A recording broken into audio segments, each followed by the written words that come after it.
ఇంతకుముందు మనము Mayuka gold jewellery shops Hyderabad వారికి మనము వ్యాపార అభివృద్ధి యంత్రం చేసి ఇచ్చాము. అయితే చాలామంది యూట్యూబ్స్లలో ఇట్లాంటివి పెడతా ఉంటారు.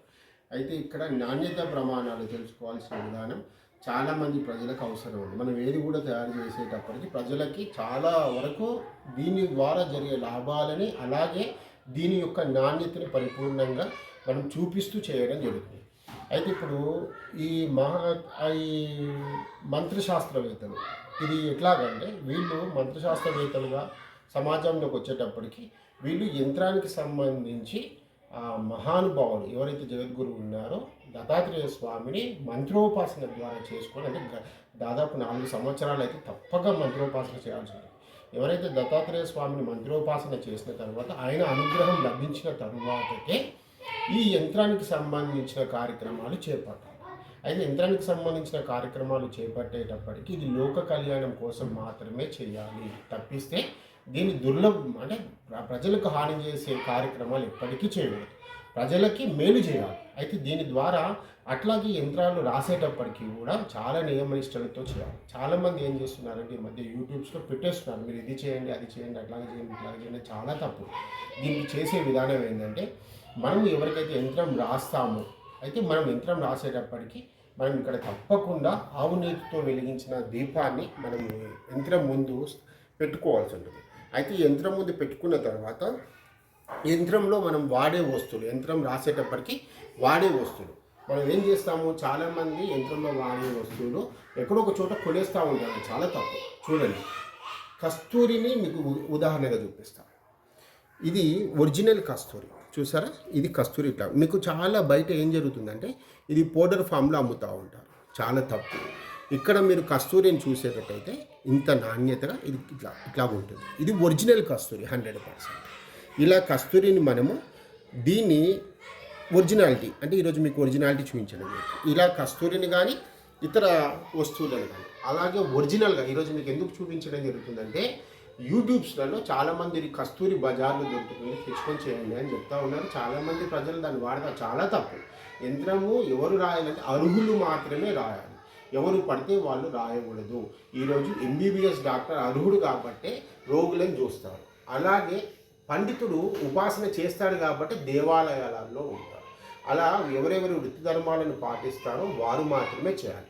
ఒకవేళ ప్రజలు మీరు యంత్రోపాసన చేయాలి అనుకుంటే యంత్రం యొక్క నియమనిష్ట నిబంధనలన్నీ పాటిస్తూ 4 సంవత్సరాలు ఉపాసన చేసిన తర్వాతకి మీరు యంత్రాలని రాయాలి. అట్లాగే యంత్రాలను రాసేటప్పటికి యంత్రానికి జపం ఇవ్వాలి. అట్లాగే దీనికి జపానికి సంబంధించిన మాలని మనం ఎంచుకోవాలి.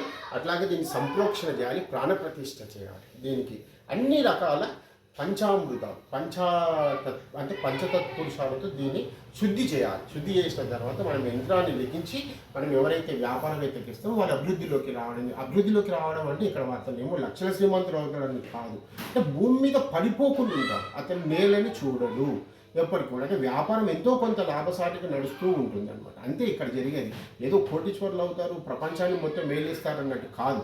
ఇక్కడ కూడా నరదృష్టి, అంటే మానవులని గ్రహింపజేసి, అంటే మొత్తం మానవులని పీల్చి పిప్పి చేసే నరదృష్టిని కూడా ఈ యంత్రము తొలగించి వ్యాపారానికి సక్రమంగా జరిగే మంచి దారిని నిర్మిస్తుంది, అంటే మంచి వేలు చూపిస్తుంది. అంతే ఇక్కడ యంత్రాల ద్వారా జరిగే లాభం ఇది ఒకటే.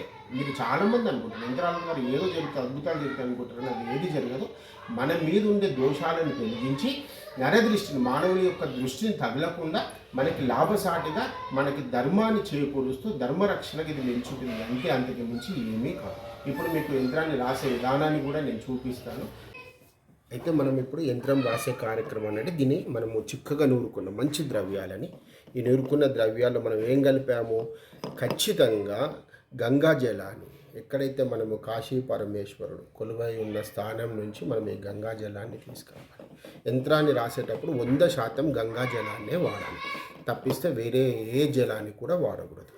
ఇప్పుడు మనం యంత్రం రాసేటప్పుడు కొలత ప్రకారము ఈ రాగి రేకుని మనం తీసుకున్న తర్వాత యంత్రాన్ని పరిపూర్ణతగా మనం ఇక్కడ ఒక మంత్రాన్ని జపిస్తూ రావాలి. ఇక్కడ యంత్రానికి సంబంధించిన మంత్రం ఉంటుంది, ఆ మంత్రాన్ని జపిస్తూ రాయాలి. ఇప్పుడు నేను మీతో మాట్లాడడం జరుగుతుంది. ఇది 100% తప్పు, కానీ ఇక్కడ మీకు చూపెట్టడానికి మాత్రమే నేను ఒక ప్రయత్నం చేస్తున్నాను. ప్రజలు ఎవ్వరు కూడా మోసపోకూడదని చెప్పడానికి మాత్రమే ఒక ప్రయత్నం. అయితే యంత్రాన్ని రాసేటప్పుడు కూడా ఇక్కడ ఒక ముఖ్యమైన విషయం ఏంటంటే సువాసనలు బాగా వాసనలు వెదజల్లే మంచి పరిమళాలు ఇక్కడ యంత్రానికి ఉండాలి. అంటే ఇది దేవతా ఆకర్షణ జరుగుతుంది. ఇక్కడ మనం ఏం చేసాము, పారిజాత పుష్పాలను తీసుకొచ్చాము, సన్నజాజి పుష్పాలను తీసుకొచ్చాము. ఇవి ఏం చేస్తాయంటే మంచి వాసనల్ని వెదజల్లుతాయి, అమ్మవారికి చాలా ఇష్టంగా ఉంటాయి. ఇలా తీసుకొచ్చిన ఈ పువ్వులను ఇక్కడ పక్కన పెట్టడం ద్వారా ఏమవుతుందంటే యంత్ర ఆకర్షణ చాలా విపరీతంగా జరుగుతుంది అని మీకు తెలియజేస్తూ, ఇట్లాంటి అద్భుతమైన యంత్రాలు ఇప్పుడు మనం హైదరాబాద్లో silver jewellery, Mayuka silver jewellery వాళ్ళకి మనం రాసివ్వడం జరుగుతుంది. భగవంతుని ఆశీర్వాదంతో వాళ్ళ వ్యాపారం దినదినాభివృద్ధి చెందాలని కోరుకుంటూ, మీకు యంత్రం యొక్క పరిజ్ఞానం లభించిందని ఆశిస్తూ ఇంకా సెలవు తీసుకుంటున్నాను. ఇలాంటి యంత్రాలు మళ్ళీ ఎవరైనా రాయించుకోవాలనుకుంటే మా సంస్థను తప్పక కనుగొచ్చు. శ్రీ సరస్వతి ఆయుర్వేదం మరియు ప్రకృతి ఉత్పత్తులు, షాద్ నగర్, గంటల పృథ్వీరాజ్. నమస్తే.